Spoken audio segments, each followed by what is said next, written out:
Enjoy a narrated virtual tour of military rotary wing aircraft exhibited in the Smithsonian's Air and Space Museum's Udvar-Hazy Center.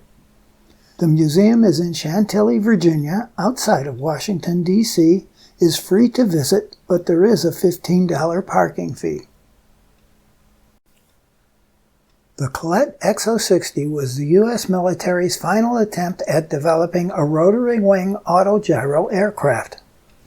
Its engines propelled the craft forward, providing enough airflow to rotate the rotors, generating lift.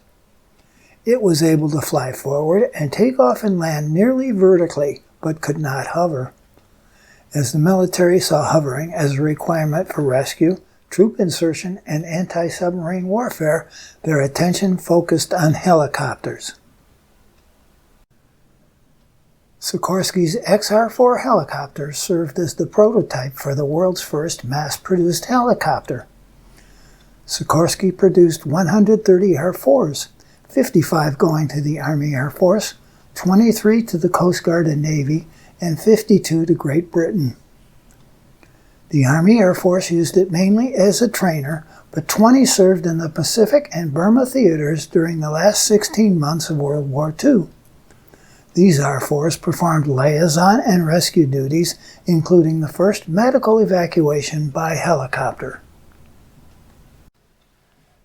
Hiller's XH-OE-1 Hornet was the first production helicopter powered by rototip-mounted ramjets, reducing the helicopter's weight by replacing the heavier piston engine. It proved to have several operational problems that precluded its deployment. Most notably, it could not be safely approached while the rotors were turning since they hung close to the ground.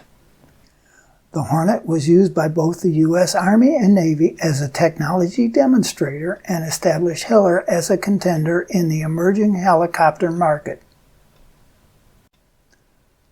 The Sikorsky S-55, military designation YH-19, was the first practical single-rotor utility helicopter. It solved the center of gravity problem experienced by earlier helicopters by placing the engine to the front and the passenger compartment beneath the rotor hub.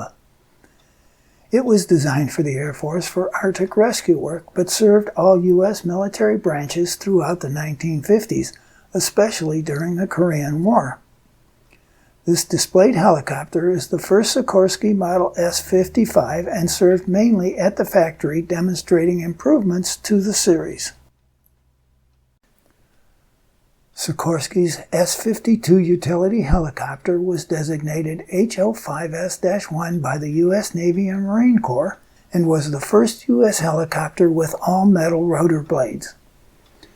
It carried the wounded on internal mounted litters with an attendant, an improvement over other utility helicopters that required the wounded to ride outside of the fuselage. It had an underpowered engine configured to maximize internal carrying capacities and had offset rotor blade flapping hinges that improved control and stability, making it ideal for night flying. This helicopter served with Observation Squadron VMO-6, which performed the majority of helicopter-borne medical evacuations for wounded Marines in Korea, evacuating over 5,000 wounded personnel. The Sikorsky H-34 Choctaw was originally designed as an anti-submarine warfare helicopter for the U.S. Navy.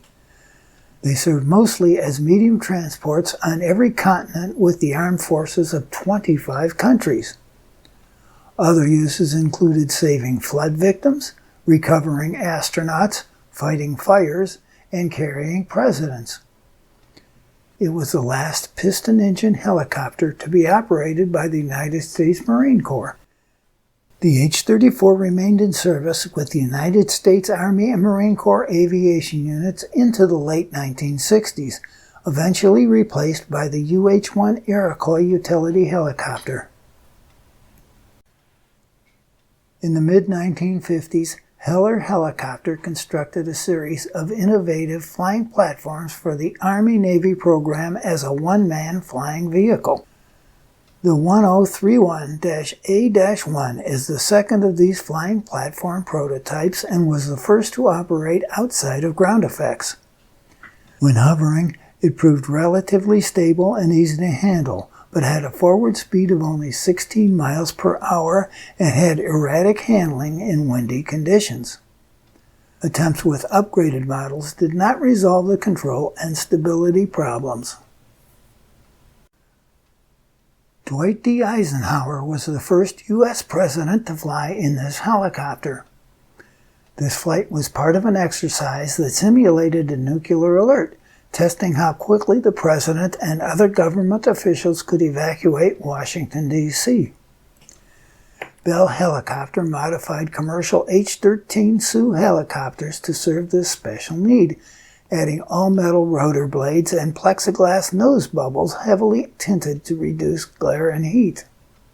An identical H-31J usually accompanied the president's helicopter and is on display at the National Museum of the United States Air Force. In 1953, Hiller Helicopters developed the YROE rotocycle to meet a U.S. Marine Corps requirement for a single-person collapsible helicopter that could support special operations missions or be airdropped to pilots trapped behind enemy lines. The Marine Corps did not accept it for military service because of its slow 52-mile-per-hour speed, its range of only 40 miles, and its vulnerability to small arms fire. The HH-52 Seaguard was the U.S. Coast Guard's first turbine-powered helicopter and the first that could land in water without using awkward floats, making it the most effective air-sea rescue helicopter of its time. Water pickups were quicker than hoisting survivors up to the helicopter. The Coast Guard operated 99 Seaguards between 1962 and 1989, primarily for search and rescue missions, saving 15,000 lives. The final flight of a Seaguard took place on September 12, 1989, after which this type was officially withdrawn from U.S. Coast Guard service. The Gyrodyne QH-50 drone anti-submarine helicopter was the first operational drone helicopter, the first rotocraft deployed with nuclear armament, and one of the first armed unmanned aerial vehicles.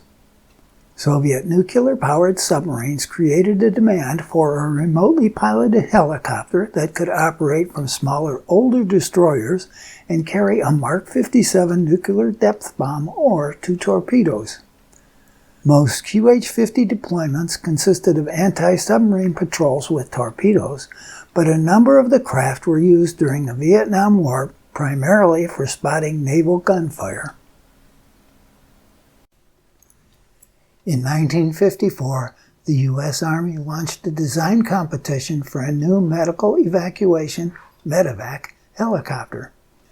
In 1959, the Army contracted with Bell Helicopters for 200 production medevac HU-1As plus 100 outfitted as instrument trainers to teach pilots to fly at night and in bad weather. The term Huey originated in the U.S. Army as a derivative of the original designation HU-1A, Helicopter Utility Model 1A, later changed to UH-1A. During tests of new tactical theories, the Army used Hueys to demonstrate moving troops across rivers and terrain, and this led to the creation of the 11th Air Assault Division to develop tactics. The result led the Army to change the way troops rode into battle, and the service introduced a new type of warfare several years later in Vietnam. All branches of the U.S. military operated Bell UH-1 Iroquois, and they ranged to every corner of South Vietnam and into Cambodia and Laos. Known as the Frog for its amphibian-like appearance, the Boeing CH-46 Sea Knight served as the U.S. Marine Corps' primary assault helicopter for over 4 decades. As the Marines' first turbine-powered assault helicopter, it proved well suited to the challenging environment of South Vietnam, where it began operations in 1966. Sea Knights transported personnel, evacuated wounded, supplied forward arming and refueling points, performed vertical replenishment, search and rescue, recovered downed aircraft and crews, and other tasks. Since Vietnam, the Sea Knights served in nearly every American military action and supported dozens of smaller operations, ranging from embassy evacuations to humanitarian and disaster relief.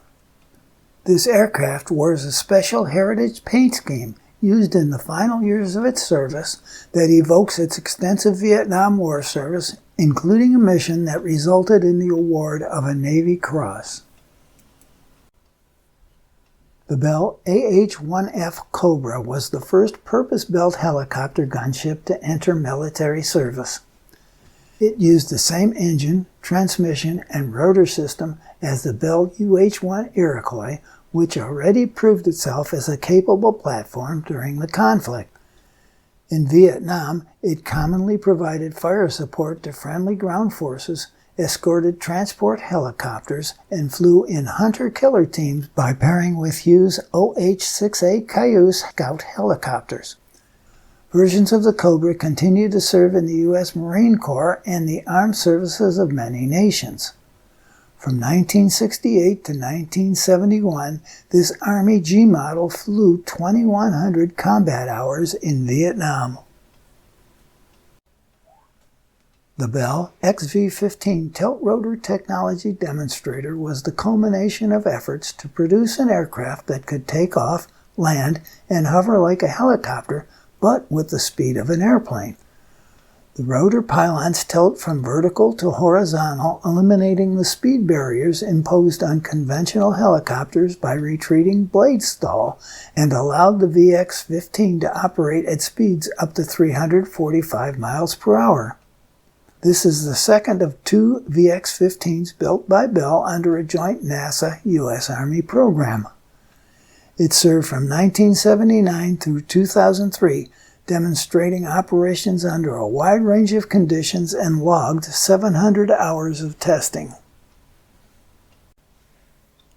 I hope you enjoyed this narrated virtual tour of military rotary-wing aircraft displayed in the National Air and Space Museum. If you would like to tour other aircraft in this series, you will find convenient links in the description section below this video. Here are YouTube suggested links on similar topics that you may enjoy viewing.